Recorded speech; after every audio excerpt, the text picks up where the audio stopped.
Welcome to the official launch of the new groundbreaking report, Data Beyond Demographics, U.S. Latinas' Economic Power, Influence, and Growth. We've been immersed in this research for many months, and we're excited to finally share it with you. There are lots of studies about Latinas, but none of them really delve into her as a consumer and as a producer, adding to the economic power of America. And so we're ready to deliver a wealth of insights about this topic to you today. I am Adrienne Pulido, VP of Inclusive Growth at Kantar Monitor, and I'm thrilled to be here with you today alongside Ana Valdez. If you don't know Ana, you're in for a big treat. She is the president and the CEO of the think tank, the Latino Donor Collaborative, and we are proud to call her our partner.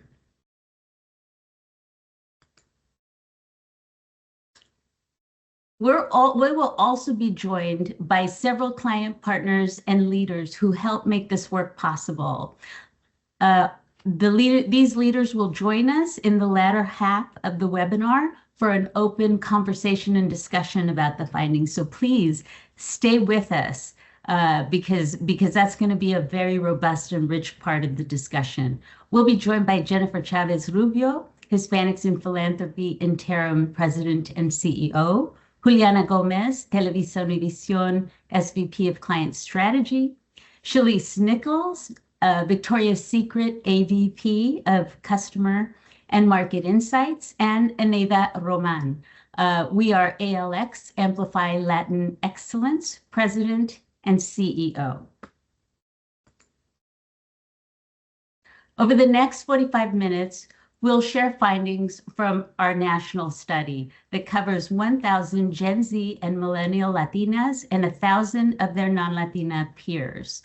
We did an intensive qualitative ethnographic style immersion with 30 Latinas across the country to enrich our understanding and our insights, and we'll bring those voices to you. And we put that together with some of our foundational work from the LDC and Kantar Monitor. And so with that, I turn it over to Ana, my partner, to get us started. Thank you, Adrienne. This is so exciting, exactly as you're saying.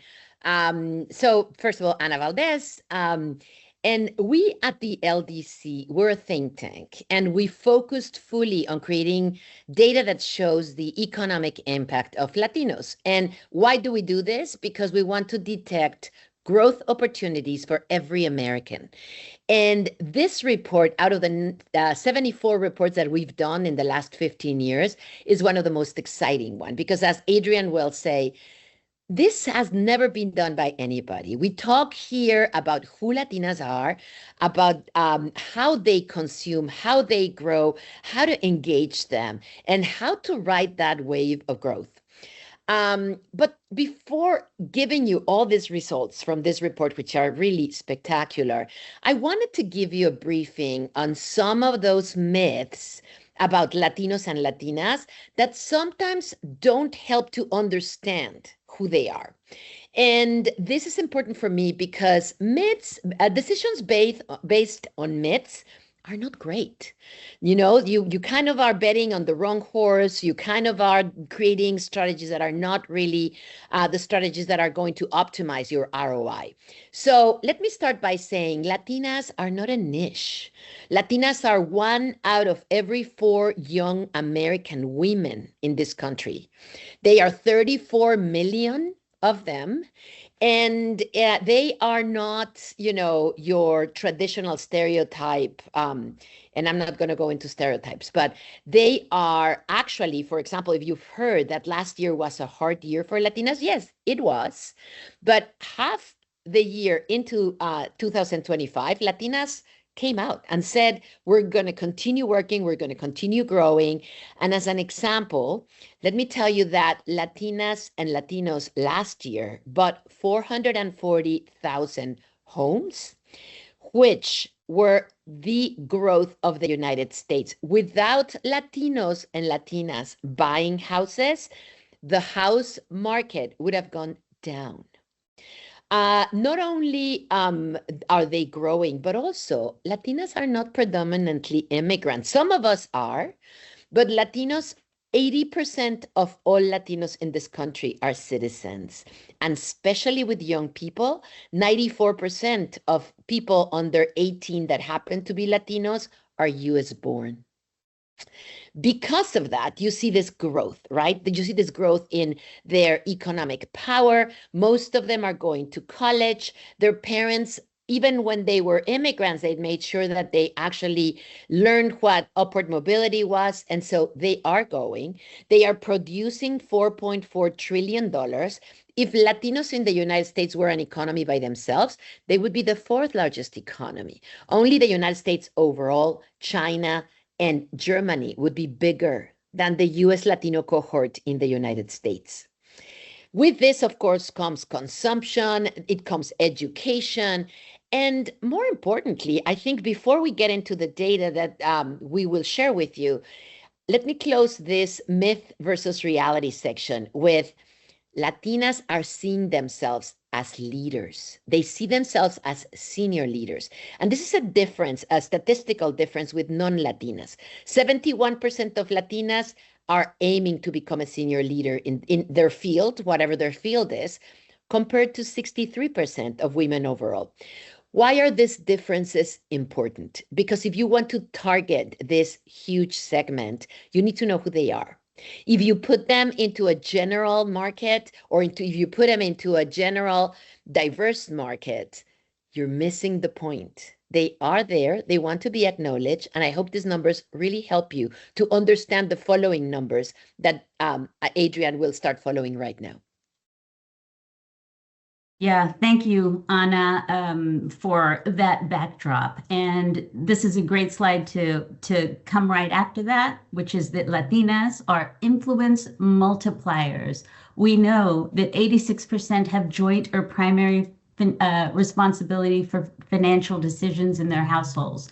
They're also significantly more likely to be the person friends and families turn to for advice on new products and brands. And they're also more likely to be asked for guidance on personal finances, investments, and budgeting when compared to non-Latinas. So they're not just consumers, which is a major theme of this report. They're advisors, they're recommenders, they're validators within their networks. So when a brand reaches a Latina, you don't just get a customer, you also reach her network.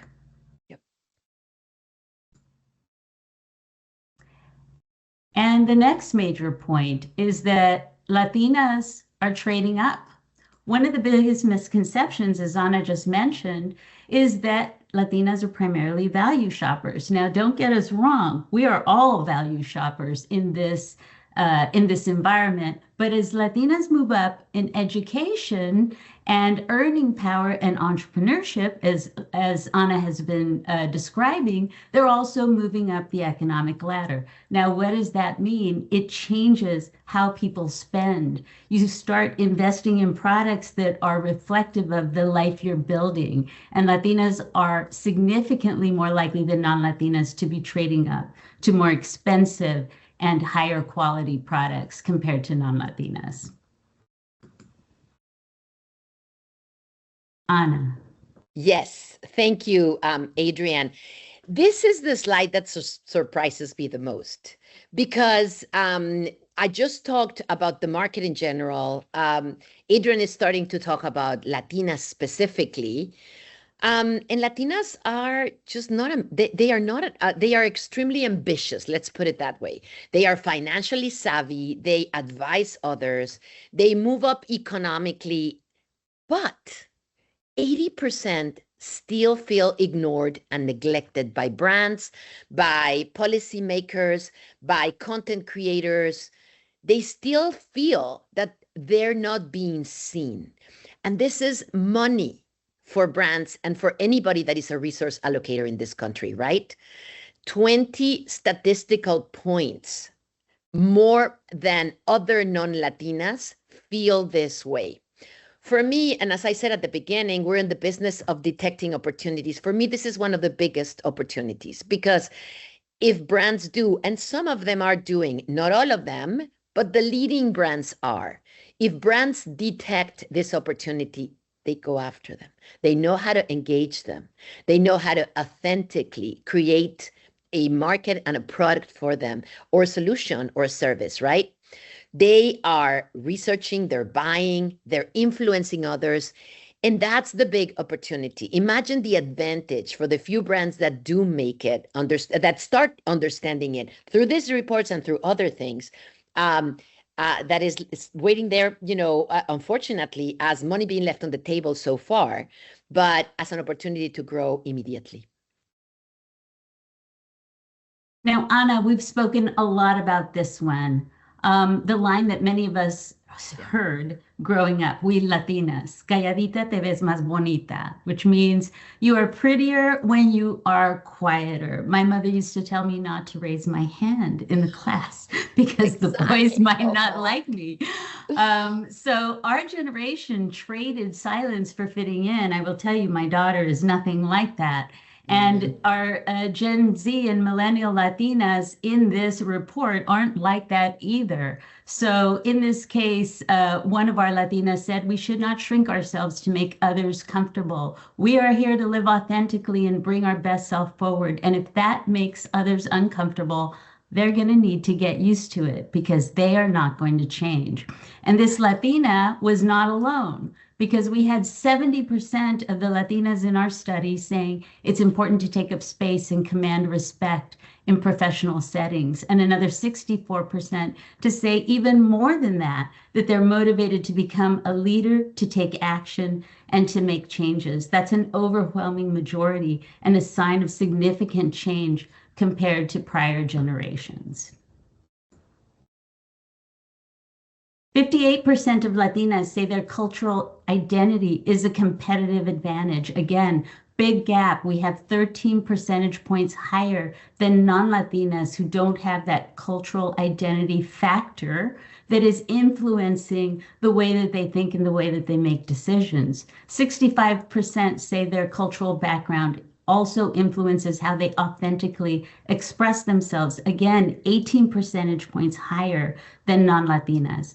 Culture is one of the clearest statistical differences in the study that fundamentally shows a different relationship between identity and ambition. So when we hear sometimes some brands say, well, really aren't Latinas like everybody else, think of this factor. Think of the difference that this cultural identity plays in the way that they make decisions. Now, this quote gets right to the heart of the challenge. As this Gen Z Latina put it, some brands put red lipstick and gold jewelry on a brown model, and they call it representation. In other words, Latinas know the difference between being seen and being stereotyped. And increasingly, they're rejecting these outdated notions about who they are and what matters to them. The challenge for brands is that this is not just about representation, because they don't just want to be represented. What they want to be is understood and reflected in a more real way that that reflects what's important to them. Yep. And so the problem is that nearly 8 in 10 Latinas are saying that stereotypes are showing up in advertising and media. More than half, 56%, are saying that they actively walk away from brands that perpetuate them.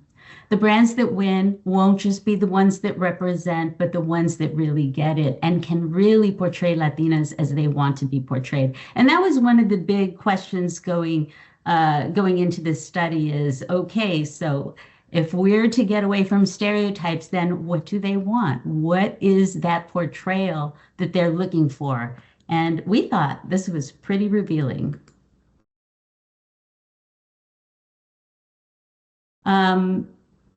At the very top of the list are entrepreneurs. Women breaking into, then after that, women breaking into traditionally male-dominated roles. Women successfully juggling the demands of modern life.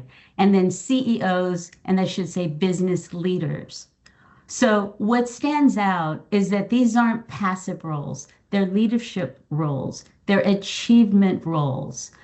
They're women with agency, ambition, and influence. And while non-Latinas also want to see successful women, Latinas place significantly greater emphasis on entrepreneurship and leadership. Why? Because they reflect that ambition that Ana talked about at the beginning. Latinas are already doing it. They see themselves in that role, but yet they don't see those roles reflected back to them in imagery that is supposed to represent them. And Adrienne, if I may add, this Please. graphic is very representative of our report because what we want is for people to understand who they are and how they're different, not because they're better or worse, but because if you want to engage them, you need to understand what's different and unique from them. And this really helps you to see the difference in all the qualities that we talked and more, right? It's illuminating to really be able to define this cohort in a more detailed way, given their values and what they're aiming at. Yeah, and being very cognizant of this, even as we were putting this report together, photography choices, casting choices. We really took great care, and you'll see in the report, which will be available to you after this webinar, you'll see in the report the type of imagery that we very carefully selected to reflect exactly what they were telling us. And you'll see that you might be working against certain biases that you may have, and that we even had to a certain extent. Exactly. We all learn. We all learn, right? All the time. Entrepreneurship. Well, we have seen entrepreneurship show up repeatedly in this study. 1 in 5 Latinas owns a business today, but what's even more important is that more than half of Latinas expect to own a business one day, significantly more than non-Latinas. Entrepreneurship isn't reserved for a small group of high achievers. It's part of a broader vision of success, independence, and ambition.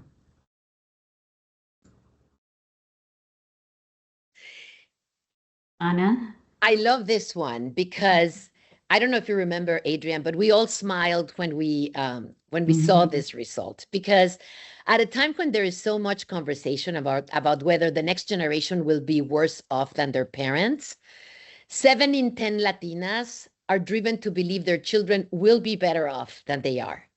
That's 12 points higher than non-Latinas.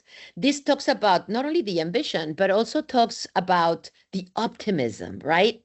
The optimism of a community that has been able to get through the challenges by hardworking, by loyalty, by patriotism, by being, that given the importance that they believe family has. And that's a lot, right? Latinas feel like their drive to succeed isn't only about doing better. It's about shifting the story for our families and creating something different for the people that come after us. For us, it's about legacy. And it's not only legacy for our kids, it's also with their parents, right? You see all these examples in graduations and in all these milestone events. You see Latinos, really kind of gearing towards the family in every way when sometimes other communities may not, which again, it's not better or worse, it's just a way of being. And so that is powerful because the belief and commitments is probably the reason why this, Latinas are so motivated. And the thing is this, it's not showing any signs of slowing down, even with the times, right? Even with the times, not because of the recession, not because of a pandemic, it didn't happen in 2020, and not because of any policy change. Yeah, this is pure determination. Yep. Pure determination. So, as you probably noticed from the headlines, Latinas are navigating a more charged and political environment today, to say the least. And it's having an impact. Nearly 3/4 of Latinas feel discrimination has worsened. Keep in mind that this cohort is largely US born, as Ana just told us. And 2/3 say that this environment is a wake-up call, prompting them to become more educated and engaged. It's shaping how they spend, how they vote, who they support, and what they are willing to tolerate and not tolerate. We could have had a range of reactions to the political events over the past several years. And this is the one that we're getting. We're getting wake up call. I'm paying attention now. This has created a shift.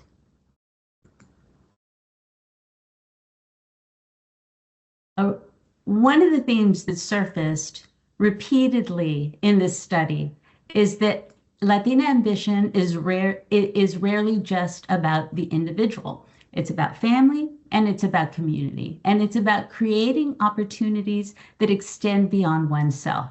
Many Latinas have personal connections to the issues reflected in this chart, maybe environmental issues from their communities, immigrant rights that may affect their communities or their families, corporate responsibility and social issues, or supporting nonprofits that help people advance.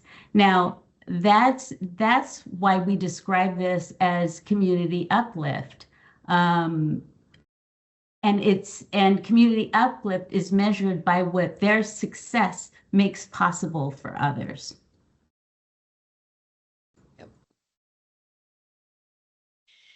It's interesting because, Adrienne, this is, I think, again, another one of the treasures of this report is that, you know, Latinas are much more assertive. They're watching what brands are doing and other policymakers and resource allocators.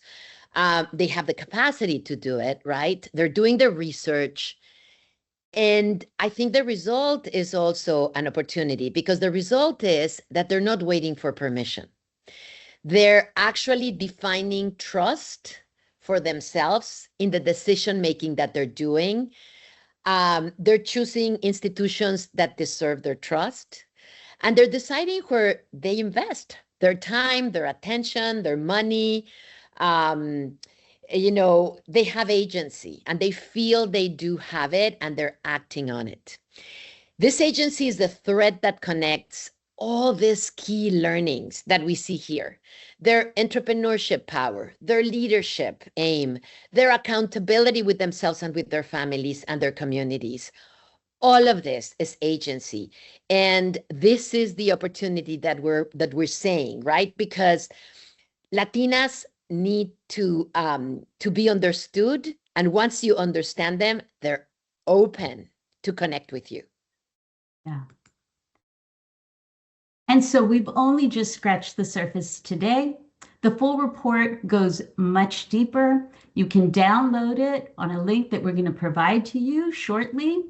And we will continue exploring the findings in greater detail. If you stay with us for a conversation with our client partners who have been immersed in the research with us and who have a point of view from where they sit in their companies, from their brands, and from their organizations. So we are going to shift over to our panel discussion. Please stay with us. Yes. And now for the best part. We wanted you to hear from our client partners who have been on this terrific journey with us. So Anna, will you introduce them? Of course, it's an honor. Thank you, Adrienne. And please help me welcome our wonderful team. Jennifer from Hispanics in Philanthropy, Juliana Gomez from Televisa Univision, Shalice Nichols from Victoria's Secret, and Eneida Roman from ALX. Yes. So with that, we're going to jump right into the questions for our group, starting with what stood out from all of this work? What stood out for you? What stands out? What seems a little different? So I'm going to start with Juliana. Amazing. Thank you. Thank you, everybody, for being here. We're so happy to share this data. What stood out the most for me around this study, it was the realization that Latinas are not aspiring to prosperity anymore. They're driving it. And through this study, we have data to back it up. This study challenges that narrative that is often used to talk about Latinas in terms of aspirations. Latinas aspires to have a better life, economic prosperity. The data is showing something far more powerful than that. Latinas are no longer aspiring to prosperity. They're here. They're actively driving employment, wage growth, economic success, and they are rewarding themselves and upgrading with their hard-earned money. So just let me share a couple of data points, because we saw that Latinas are the driving force on that 2.8 trillion consumer spending. But this is not a future tense story. This is an economic reality today. And this prosperity isn't just a macroeconomic data point. It's a lived reality in millions of households. And the research shows that definite generational gap. We have more than half of Latinas reporting doing better than their parents at the same age. They're breaking the cycles, they're building from new higher foundations, and this confidence is rooted in financial literacy because they know better and they know how to make their money work harder for them. And we're seeing also the millennial Latina being the primary income earner in that household. And with all that economic power, they have a new consumer mindset. And this is huge because the old outdated stereotype of the value-driven Latina is completely outdated. Latinas are more likely to trade up and buy more expensive, higher quality things. So this is not about aspiration anymore. We need to change that adjective. With Latinas, is about ambition going forward. So that's the main finding I find around the data that we're sharing today. Yeah, thank you. And I know you know this area particularly well because you work a lot in the financial sector, don't you? Yeah. Yes, correct. That was tremendous to see throughout the data. That right. Latinas are here and they're going forward because they're very ambitious. Another thing that I thought looking at the data is that Latinas are not waiting for a seat at the table anymore. They're willing to build the table. And that changes everything. Cool. Yes. And Aneva, I remember that you said something similar. Do you want to talk more about that? Of course. I mean, first of all, thank you so much. We're delighted to be here. And, what Juliana is describing, we see every day in our work at ALX when we work with small business owners, with leaders across sectors, because the reality is that, like Juliana said, Latinas are not waiting for a table. I mean, they're building their own tables. And the operative question is whether institutions are able to evolve fast enough to meet those needs for the Latinas of today and tomorrow, right? Because we like to say a lot that Latinos are the future and Latinos, the sleeping giant. We're not. We're here. We are building wealth. We are starting businesses. We are leaders across industries. Latinos don't have a startup problem. We have a scale-up problem. And this is not unique to the Latino community. A lot of small businesses face these issues, but because networks and infrastructure are so important to building wealth, we want to make sure that we serve as that infrastructure to any Latino who wants to start a business so that they know that they're building not just economic infrastructure, civic infrastructure, and social capital. And I think Jennifer, you have a different take on this, or similar but different. Right. Well, thank you so much for including us. Hispanics in Philanthropy is so pleased to be part of this project. And similar to what my colegas have said, what stood out for me is that gap between Latina economic power and how often institutions fail to recognize it. For me, so much of the research validates what we see every day at HIP, and that is that Latinas are already driving decisions in their households, their businesses, and in communities, and yet so many systems continue to overlook their influence. A data point that really stood out in my eyes was that 86% of Latinas have joint or primary responsibility for financial decisions in their households. So they are responsible for giving choices, donation choices, which is something that Hispanics in Philanthropy is taking a careful look at. And I was also drawn to the finding that 71% of Latinas see personal success as a way to uplift their communities. And that reflects a value system we see again and again in Latina communities, that success is not just about individual achievement, it's also about creating opportunities for others. The findings that challenge some of the outdated assumptions also stood out, that Latinas are not consumers, we're not takers, we're givers, we're entrepreneurs, we're investors, we're financial decision makers, and of course, we're leaders in our communities with the ability to strengthen Latina communities through our generosity, as donors, as volunteers, as leaders on nonprofit boards. So really exciting data in this report that we're proud to be part of. Okay, amazing. Thank you. And then a similar question, a little different, and I'd like Shalise to answer this one, is what kind of challenged your expectations or your perspectives, your assumptions, I guess? Yeah, absolutely. Thank you so much for having me as well. It's just been such an honor to be part of this work. So for me, really understanding beauty and the role that it plays in her life was a real moment of clarity for me. This work really teaches us that how she presents herself is rooted in an expression of confidence, identity, and control. So I'm going to say that one more time because when it hit for me, it was such a goosebump moment. But how she presents herself is really rooted in an expression of confidence, identity, and control. This insight alone is so critical, not really only to understanding our relationship with her today, but how to engage and fortify that relationship go forward. I really think that if fashion and beauty brands can harness this insight and connect authentically, we have the opportunity to play such an integral role in her life, really ultimately acting as an enabler for her goals of ownership and the success that she hopes to pass to future generations. So it's such a huge responsibility, such a huge opportunity, and it's really not to be taken lightly. I was also fascinated by the fact that I discovered through the study how Latinas are positioning themselves in the professional world. So we saw that 65% of Latinas view their cultural identity as a competitive advantage. And for those of you that are not familiar, last year we did a youth study.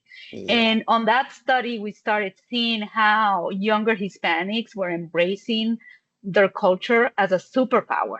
And now seeing it on this study across all age groups of Latinas is a statistic that provides a profound validation of that unique bicultural skill set that Latinas bring to the marketplace.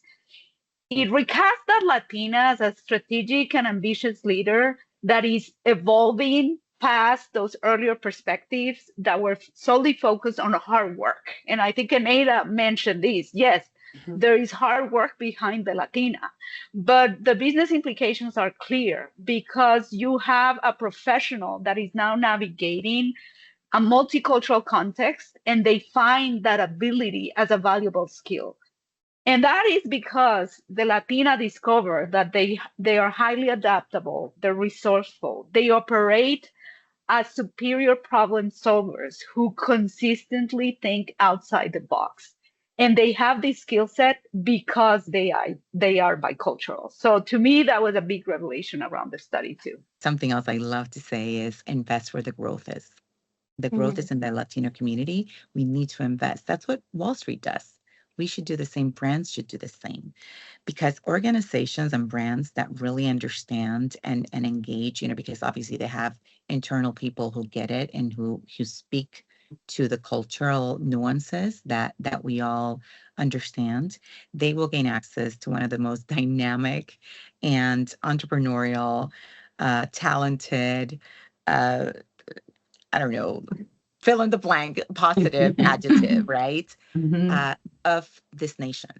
And we want to make sure that we are capitalizing on that talent and that ambition and that that entrepreneurial spirit, that spirit that that they know that they can accomplish the American dream here, because their predecessors came here for a reason. They came here, they sacrificed a lot, and they're not willing to waste their time now.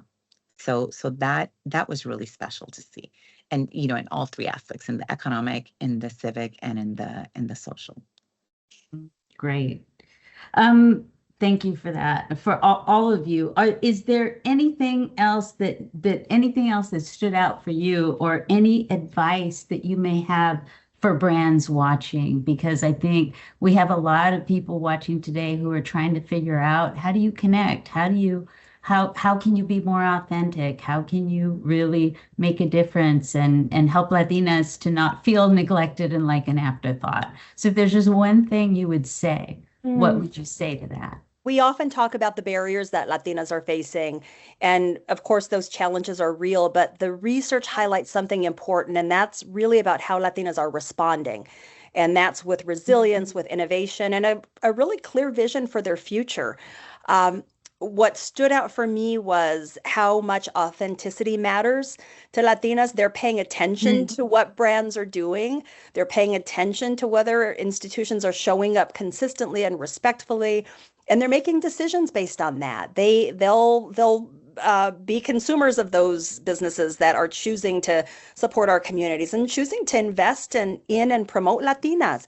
I think that it's a real wake-up call for brands to pay attention to Latinas. They are also over-indexing on all the equity-centered issues measured on environmental justice, on corporate responsibility, on supporting nonprofits and community organizations versus non-Latinas. And I just think this is a really important message for brands to hear, centering on that economic power of Latinas.